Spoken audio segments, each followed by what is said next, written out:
રામ રામ મિત્રો, કેમ છો? મજામાં જશો અને આપણા બ્લોગ જો એટલે ઓલરેડી તમે મોજમાં આવી જ જાઓ છો અને આઈ હોપ કે તમે એકદમ મજામાં જશો અને હું પણ એકદમ મજામાં છું. આજનો વ્લોગનો સ્ટાર્ટિંગ છે 12:15, બપોરના 12:15 થઈ ગયા અને જે આગળનો વ્લોગ છે તેનો રિસ્પોન્સ બહુ સારો આવી રહ્યો છે, એટલે બધાને થેન્ક યુ સો મચ. અને આપણા આગલા વ્લોગમાં રાજકોટની જે આગકાંડ થયો એના વિશે થોડું ઘણું છે અને બીજું ડેઇલી રૂટીન પણ છે, તો ના જોઈએ તે પણ જોઈ લેજો અને ચેનલમાં બન્યા રહેજો. અત્યારે મારે જવાનું છે ગામમાં, કારણ કે બેંકે જવું અને બિલ બુક ને એવું બધું લેવા જવાનું છે, તો ચાલો લેતા આવીએ. અને બેંકના કામે જતા હોય એટલે બોલપેન ભેગી રાખવી, કારણ કે ટ્રાફિક હોય તો આપણે કંઈ બોલપેનની જરૂર પડે તો ત્યાં હોય તો ખરી, પણ ટૂંકમાં ટ્રાફિક હોય તો આપણે આપણો થોડીક વાર ઊભું રહેવું પડે.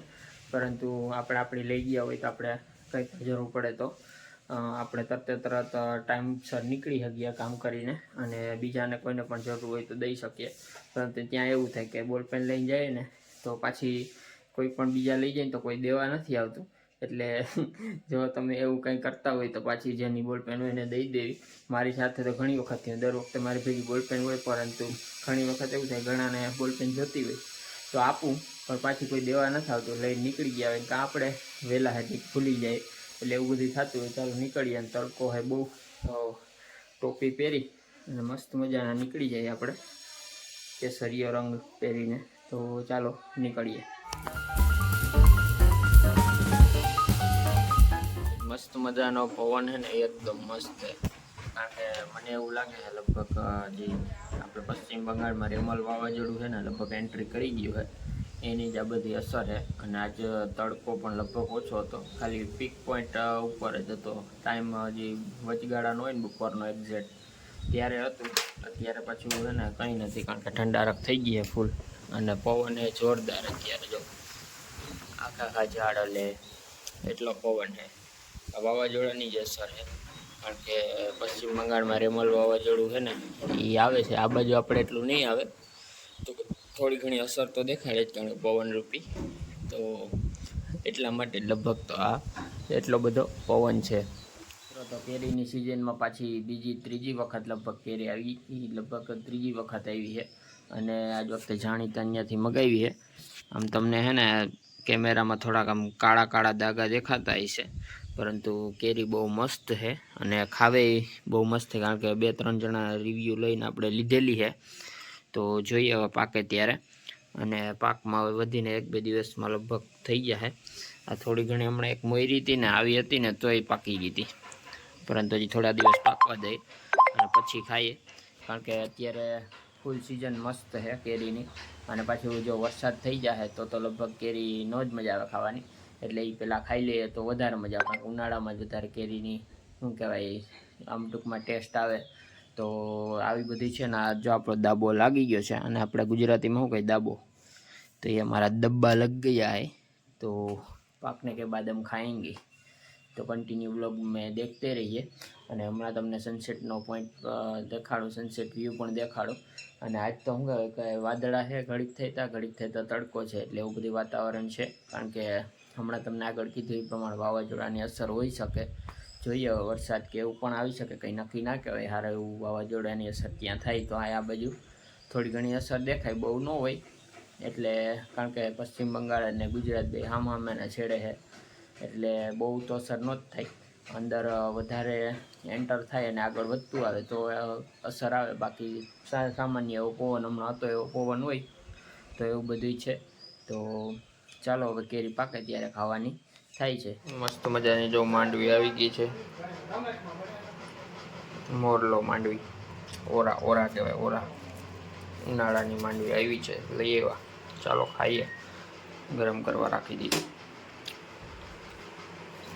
મિત્રો મસ્ત મજાની પાકેલી કેરી આવી ગઈ છે અને આપણે આને ધોઈ નાખી અને હવે આમાંથી કાઢવાનો આપણે રસ. આજે બનાવવાનો છે રસ અને ભીંડાનું શાક, આખા ભીંડા. તો ચાલો કન્ટિન્યુ આપણે રસ બનાવી નાખીએ અને હમણાં તમને બતાવું કેવો રસ બને.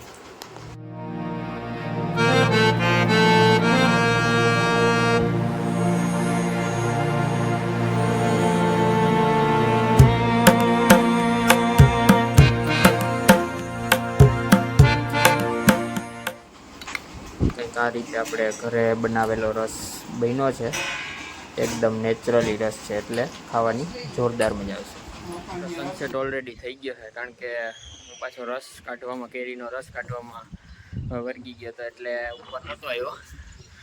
અત્યારે ઓલરેડી સનસેટ થઈ ગયો અને વાદળા જો બહુ મસ્ત ના બધી બાજુ વાદળા જ છે, ફૂલ પવન છે.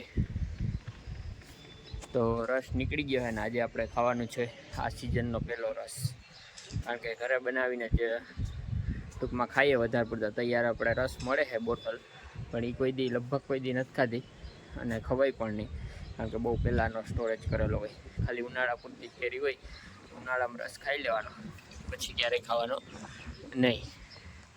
તો ચાલો પાછું મારે થોડું કામ છે, એ મારે કરવાનું છે ફરજિયાત, પણ તો એ કરી લઈએ અને પછી પાછા મળીએ.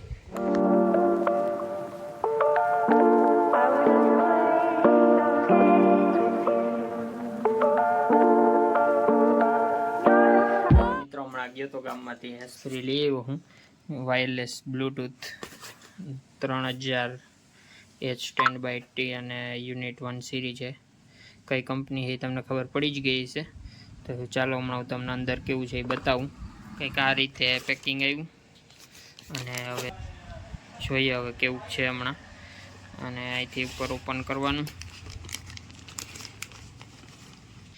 ફાઇનલી આપણા છે બ્લૂટૂથ હેન્ડ્સ ફ્રી, અને આ છે ચાર્જિંગ કેબલ, બહુ નાનો આપે છે. અને આ છે આપણા બ્લૂટૂથ હેન્ડ્સ ફ્રી. જોરદાર લાગ્યા. થોડાક સોંગ સાંભળીને મેં પછી ટ્રાય કરી હતી. ઓલરેડી અહીંયા ખોલી તો નાખ્યું હતું, પછી જ લઈ આવ્યો કરીને પછી જ લઈ આવ્યો, એટલે ટૂંકમાં આપણે ખબર પડે. તો ફાઇનલી આપણે લઈ લીધા છે. એટલે ફૂલ પવન અને જો વાદળા થઈ ગયા. પવન હે મસ્તનો અત્યારે એક નંબર, અને વાવાઝોડાની અસર હે આ ફૂલે ફૂલ, કારણ કે ઠંડો ઠંડો પવન હે પાછો મસ્તનો, અને તડકો એટલો નથી. તો આજના વ્લોગમાં તમને વાવાઝોડું અને કેરીની બહુ બધી, આખો વ્લોગ કેરીનો જ તમને જોવા મળ્યો છે. કેવો લાગ્યો કોમેન્ટ કરી દેજો, અને વધુમાં વધુ શેર કરી દેજો, લાઇક કરી દેજો, અને ચેનલમાં નવા હોય તો ચેનલને સબસ્ક્રાઈબ કરવાનું ભૂલતા નહીં. અને અનસબસ્ક્રાઈબર લોકો ઘણા બધા એવા છે કે જેને હજી સુધી ચેનલ સબસ્ક્રાઈબ નથી કરી પણ વિડીયો જુએ છે. તો એ બધાને ખાસ કરીને કહેવાનું કે ચેનલને સબસ્ક્રાઈબ કરી દેજો, એટલે તમને નવો વિડીયો મળે સૌથી પહેલાં. અને હજી મસ્ત મજાનો પવન છે, અને તમને આ બ્લોગમાં એવું બધું જ જોવા મળ્યું છે, કારણ કે કેરીની સિઝન છે એટલે ખાસી એવી કેરી ખાવાની હોય જ છે. તો કન્ટિન્યુ બ્લોગ આવીને આવી રીતે જોતા રહેજો, સપોર્ટ કરતા રહેજો, અને ચેનલમાં બન્યા રહેજો. તો આ વ્લોગને આપણે અહીંયા જ પૂરો કરીએ છીએ. મળીએ એક નવા વ્લોગ સાથે. ત્યાં સુધી જય માતાજી.